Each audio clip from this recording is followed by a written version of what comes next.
everybody, welcome back to my channel. Today's video I am dipping my toe a little bit into like commentary and scandal world in the beauty space.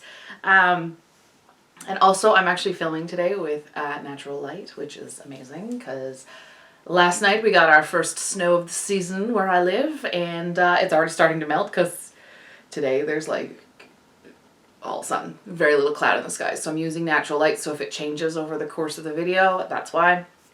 But I just think it's really pretty in this room. It makes this room look very warm and inviting. So today I'm going to be delving into talking about the Reflect scandal and how influencers are now delving into the skincare space and trying to capitalize and diversify their incomes in order to create some longevity, because a lot of them are realizing that influencing is not forever. So I'm gonna also talk about this is mainly gonna be about the Reflect Valkyrie scandal that happened last week or 2 weeks ago now. I'm a little bit late to the game, but I had to kind of collect my thoughts on it. But without further ado, and if you want to learn more about this and about other scandals that have come up in the skincare space regarding influencer-owned skincare brands, just keep watching. Today, more and more influencers are starting to hedge their bets and diversify by creating their own beauty brands. While recognizing that the influencer space is oversaturated, more and more people are trying to break into it, which means that inevitably, as influencers get older, they become less relevant, eventually becoming irrelevant. So in order to continue that income stream, they've had to diversify, and a lot of them are turning to creating or co-founding their own beauty brands. It started really with makeup specifically, because makeup is easier. You have everybody from Jaclyn Hill and Jeffree Star to, Kristen Dominique, and like it's moved on from collabing with the big brands into making your own brand. And makeup is a lot easier than skincare. With expert influencers like Hiram and Gothamista promoting and disseminating complicated chemical knowledge of ingredients into digestible tidbits for the average consumer, more and more people have turned to social media really to educate themselves on ingredients and effects of these ingredients on their skin. I have my script down here, so if I'm looking down, that's why. And this is where the influencers see dollar signs. They see the idea of owning their own skincare brands that they can promote however they like, whenever they like, however often they like, to their young, impressionable audiences. And let's be honest here, many influencers, their audiences are very young and very impressionable and want to buy whatever that influencer or guru is using and selling because it makes them feel closer, and it creates a parasocial relationship there that the influencer is capitalizing off of. To be fair though, what's happening now is because the beauty space is becoming so big and it's becoming a multi-billion-dollar industry every single year, more and more influencers are seeing it, and not just beauty influencers, more and more like influencers who are not in the beauty space are finding more and more reasons to break in, be it via collabs or, as in the case of Reflect, a gamer became a co-founder of a skincare brand, which to me, I'm like, if you don't know the products that you're selling and you don't know them intimately or have experience with them, you shouldn't be selling them. Makeup's a little bit different because makeup formulas are pretty well established, and there's a lot of them that you can choose from. You can go to a lab and get a makeup product and get it made and mass produced and then sold fairly quickly.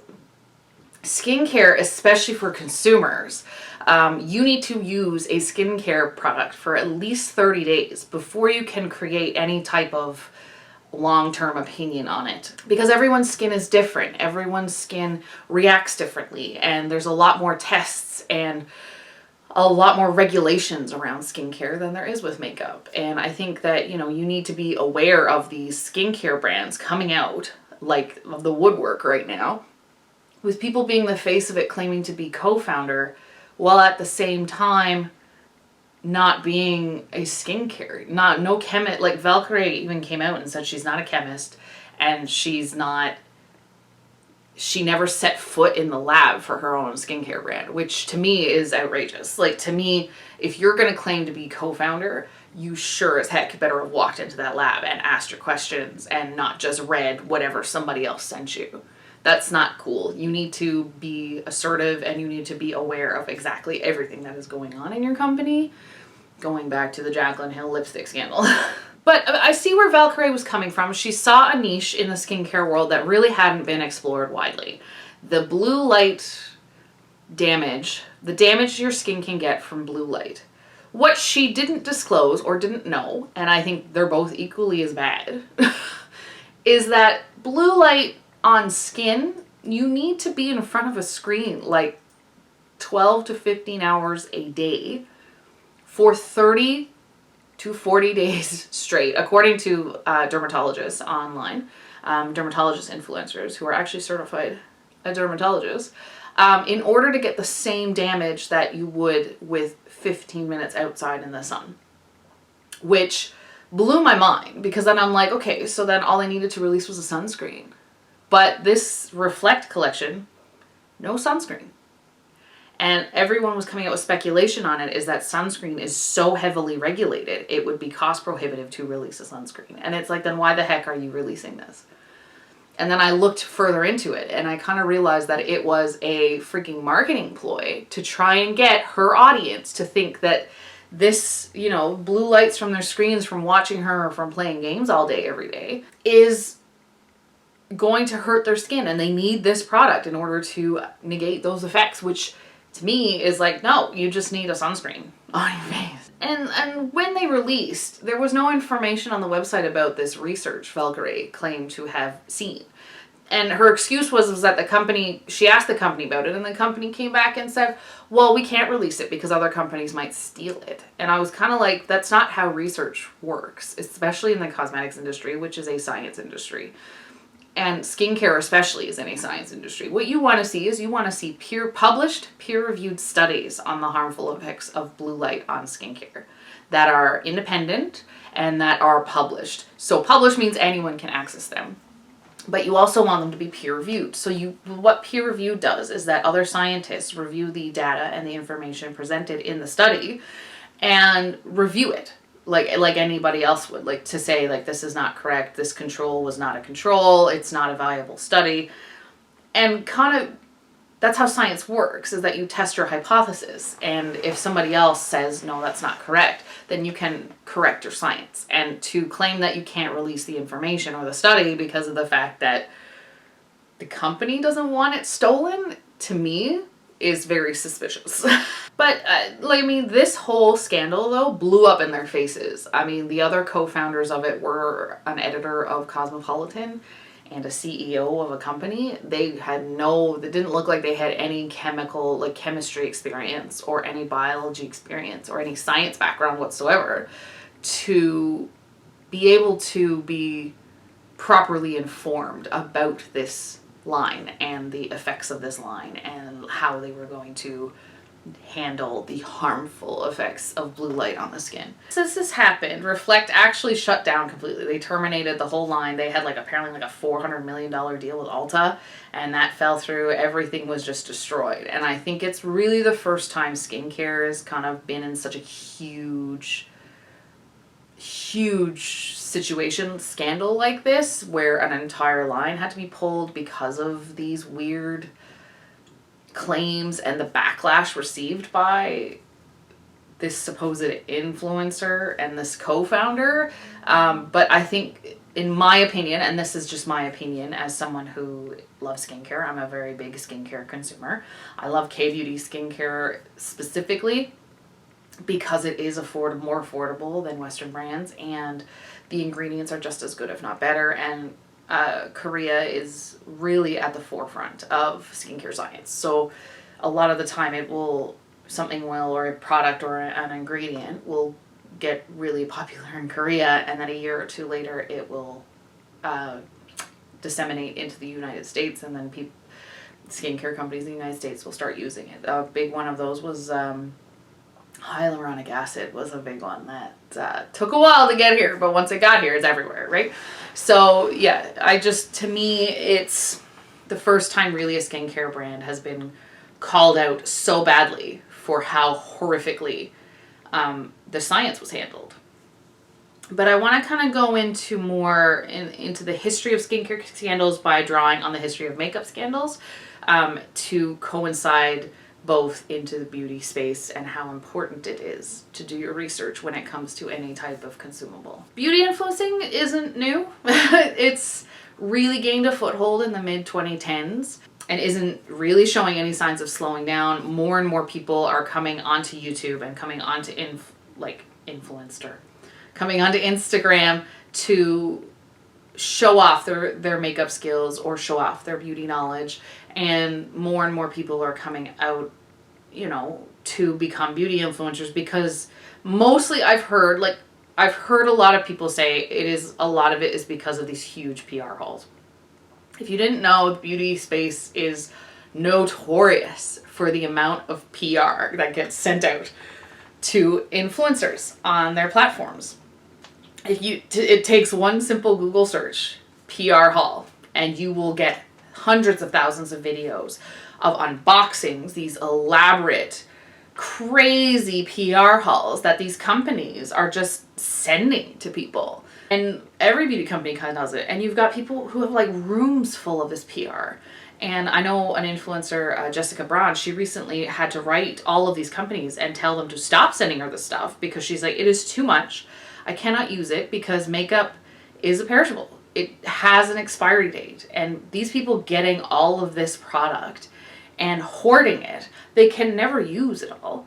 So my thought is like these companies are just, because they're sending out so much PR all the time, it's creating a consumer crisis in the fact that they are watching these influencers get these thousands and thousands and thousands of dollars worth of free product, who are then telling people as they unbox them, being like, oh, it's so pretty, which is then making those vulnerable, impressionable consumers go out and want to buy those products, which in turn makes the company incredibly wealthy and can put consumers into debt, because they have there's that feeling of missing out. They don't want to miss out on anything. So if you've got a massive amount of FOMO and you're watching an influencer unbox 50 boxes of PR that look beautiful, it can really mess with your mind. Now, what started as a mostly makeup trend, because a lot of skincare is not as interesting as makeup, because there's not a lot of pretty colors when it comes to skincare. You don't get to see immediate results when it comes to skincare. It's not something that was appealing to many people. Until later in the 2010s, when the K-beauty and the Korean skincare kind of exploded. The influencing for that kind of exploded. There were, when I first started, I started my channel actually as a Korean skincare channel and K-beauty in general channel. I love Korean skincare. I find it incredibly affordable. It works really nicely and it's not exorbitantly expensive. And the packaging is super cute.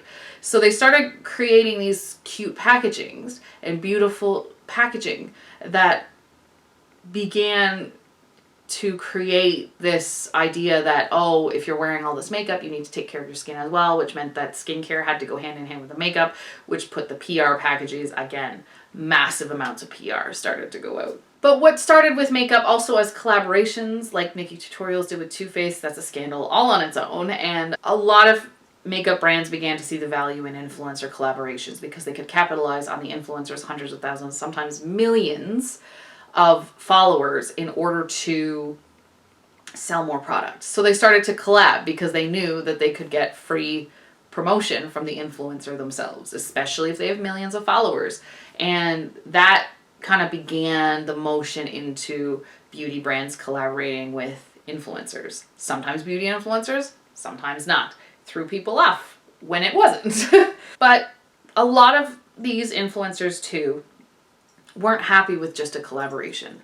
A lot of them have, and a lot of them have kind of followed suit on this, on the fact that you know, it's not about doing a collab. They want to own their own stuff and design their own stuff and all of this stuff. And they're viewing it as, I can be the boss. I can make more money, which inevitably I think all of us would do.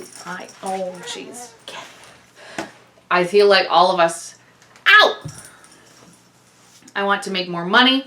And I think that that is something that we need to be aware of. That these collaborations are not, you know, can be influencer wise. For the influencer, can be a really cool creative collaboration that they're able to create their own product with a company they really love. Whereas with the company, they don't care. A company sees the numbers next to your name, the blue check mark next to your name, and says, you know what, you got this many followers, we could sell this many units. Let's do this. Skincare was not insulated from this trend, though it came up again a little bit late. In 2020, when COVID hit, a lot of people were stuck inside, weren't allowed to go out anywhere.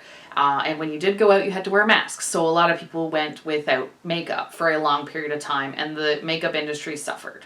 However, because when the makeup industry suffered, something needed to fill the vacuum it left behind. And enter skincare. In skincare influencer brands, and in 2020, I know of at least 4 that have been released in the last 2 years. And I haven't seen an influx like that outside of Korea, and Korea's even slowed down now, ever. So having 4 influencer skincare brands released in the same 2 years is unbelievable for me. To me, I feel like they're trying to fill a vacuum, and they're trying to find a way to make more money, because obviously because the influencer money from affiliate links, people buying less, because there was no money. People were losing their jobs. They didn't have any money. They weren't making as money off of affiliate links, so they had to find another way to make money. So enter the skincare brand. However, to be aware, and like they all popped up and everyone was so excited about it. The influencers were promoting it like crazy and people were buying it. However, you know, you're looking at it from the perspective of someone who knows a little bit about skincare as a consumer. I would trust companies that have at their core a research and development team that is incredibly qualified in skincare development. They have an R&D department that knows ingredients, that has done the testing, has done the research, has peer reviewed the research, has done everything they can to make sure that what they're using is high quality and it is safe for most skin types and most people's skin. Now you're going to have individuals who react badly to ingredients. It doesn't matter what ingredient it is, you're going to have people who react badly, but to minimize the risk, you have to go through a huge testing period. And that's where, you know, all was not as it seemed with these skincare brands that seem to be treated the same way as the makeup brands that came before them. But skincare is vastly different from makeup. Though it encompasses the same space, beauty space, it's not the same. It's a lot more complicated than makeup. And it's more closely regulated. There's a lot more strict regulations that you have to deal with. And that's where the big scandal of the beginning of 2021 came in, was the skincare, the K-beauty skincare. It was the sunscreen scandal. The K-beauty sunscreen scandal happened late 2020, actually, I should say. And it came out that companies, specifically Korean beauty companies, were exaggerating the SPF levels in their sunscreens in order to sell product. That's a big no-no. You can't do that. And so many of them were tested and found out to be less than what they claimed to be. A lot of them were saying they were SPF 50 and they ended up being 30 or less, which is really bad for a sunscreen. You can't lie like that. They were called out by the whole world, and it wasn't just one brand. It affected a huge amount of brands, and they had to pull all of those products, discontinue them all, and get rid of them, and go through vigorous testing on the rest of their sunscreen products. Which, I mean, you're looking at something like Susan Yara, too, who released a skincare brand and told nobody about it. Instead, she tried to act like it was just a brand that she found and was using and loved. It wasn't, She lied about her involvement with the brand, and when it came out that she was a co-founder and wasn't disclosing that what she was doing was an ad, she was kind of raked across the coals for it. And I think that we need to be aware that, you know, you have to look at everything an influencer tries to sell you with a critical eye, because looking at an influencer and seeing them and, you know, seeing them promote something and say they love something based on what? If they don't disclose it, start questioning it. Do your own research into it. Know your skin. Kind of experiment a little bit. But the Reflect one really got my attention and really kind of made me angry on the fact that, you know, you have this influencer who has no experience in the beauty space whatsoever. She's a video game streamer. And her having no experience in the space, to me, felt quite insulting to the space itself, because it felt like a cash grab. It felt like they were using Valkyrie's audience, young impressionable audience, to make a massive cash grab. And they would have succeeded if people didn't say, if someone didn't come out and say, what's going on with this, and looking at it with a critical eye. And I feel like over the past 2 years, we've really started doing that. Consumers are starting to question influencer politics. They're starting to question influencer ad disclosures, to make sure that what they're doing is okay and above bar. To me, I am the first one to admit I am not a skincare expert. I don't claim to be. I'm not a chemist. I'm a skincare consumer that likes to know what I'm putting on my face. I do have normal skin. I can experiment quite a bit more than someone with, say, sensitive skin. But to me, I feel like I'm going to stay in my lane. I'm not trying to broach into video game streaming because I don't play video games. I don't enjoy them enough to play it for 12 hours a day on a live stream. I'm a cosplayer, but I would never go into like high fashion critique because that's not me.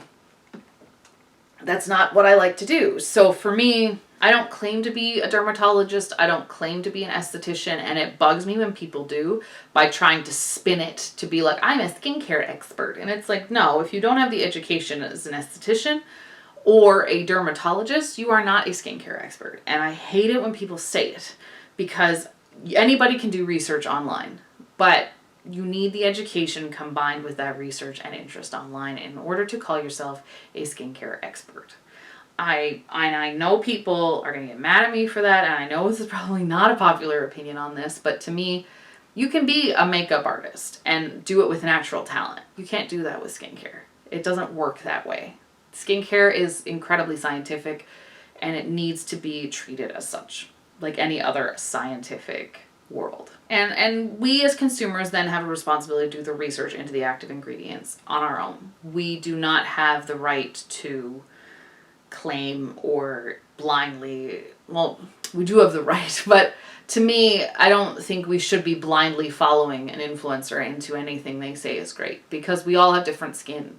And if something doesn't work out for me, it might work brilliantly for you.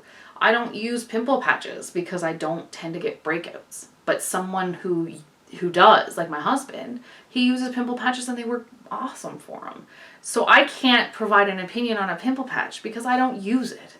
I would have to get my opinion from him because he uses them, and he would be able to say they work or they don't for him. That's our responsibility as consumers, is to do our research into the active ingredients, make sure that they're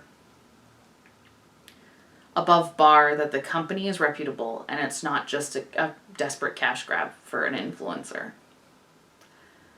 All right, so that was a ranty video, and I think I'm probably late to this trend as per usual, because I usually am late to the trend on any of this stuff, but I did kind of want to gather my thoughts and do some research on the fact that this Reflect thing coming out and really peeved me off. And I think for me, influencers need to stay in their lane when it comes to this stuff. You can be interested in skincare, but if you don't have the experience or people with you who are working with you at the same level for creating the skincare you want to create, you shouldn't be creating it.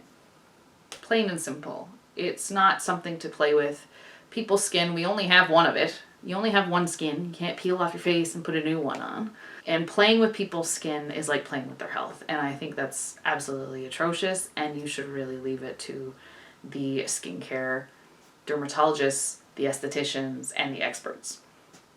So that's my video for today. I'm sorry if it's like negative, but I felt the need to say something because painting the entire skincare industry with this brush from Reflect is, to me, not right. There are reputable influencers out there who are skincare experts, dermatologists, estheticians who know their way around ingredients, who have done the research for you, and who are providing the information online. You just takes a quick search to find them.